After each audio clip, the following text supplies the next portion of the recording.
Hi everyone, my name is Karen and welcome back to my channel Rather Be Reading. I'm here today to do my April 2015 wrap up. First off, I just want to say that I'm sorry that this is so late and that I have been absent for the last 2 or 3 weeks.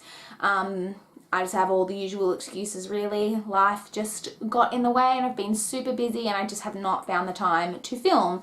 So I'm hoping to film a couple of videos in bulk and get back up to date. So yeah, let's just jump straight into my April 2015 wrap up.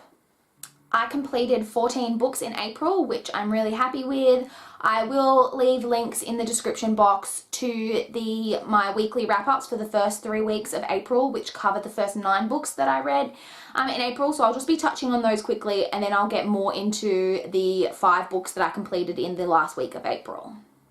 So the first 2 books that I read in the first week of April, and the first of those was Between Now and Never by Laura Johnson. This book was okay, it was enjoyable, but I had some real problems with it as well, especially with loose ends, and I gave this one 3 stars.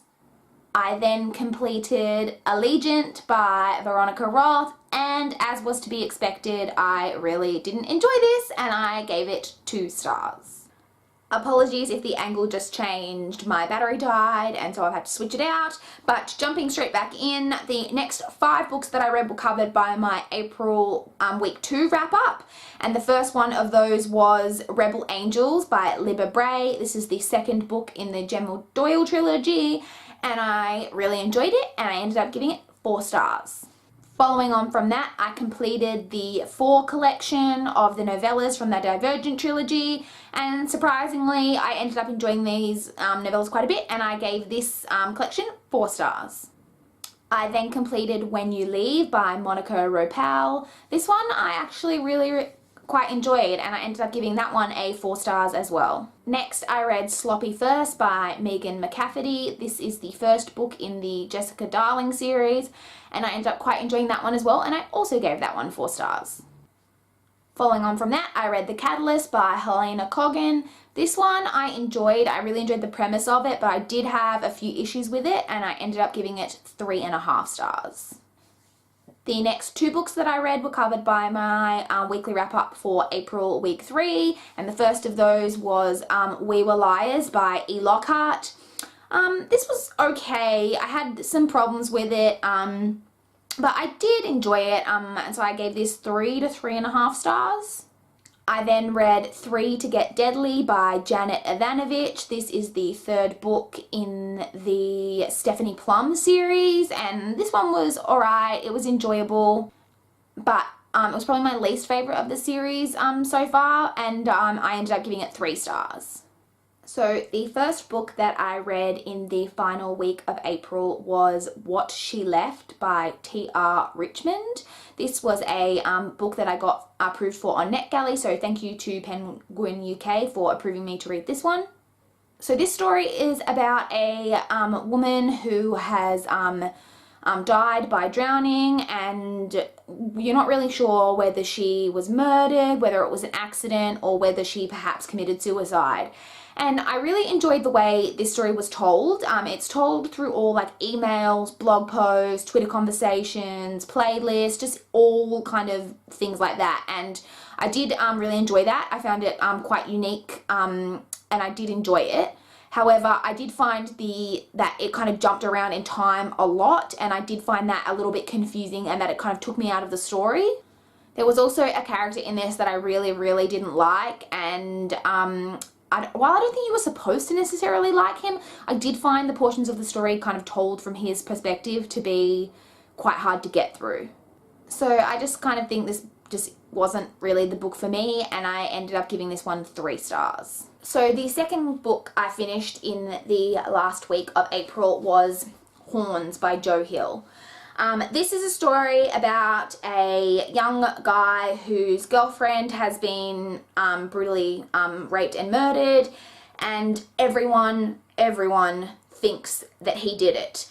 And one day, I think it's about a year after she's been murdered, he wakes up after a really drunken night where he can't remember much of what's gone on, and he has sprouted horns out of his head. It just kind of goes from there. I really enjoyed this. This is by Joe Hill, who is actually Stephen King's son, which I didn't realize when I first picked it up, but I found that really interesting, and I just really enjoyed this. I thought the writing was really good.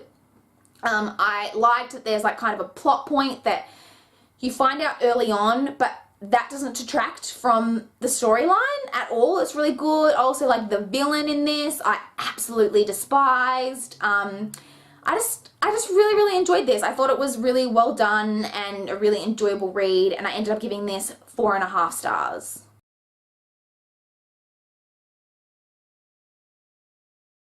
The third book that I completed in the last week of April was What My Girlfriend Doesn't Know by Sonia Soanes.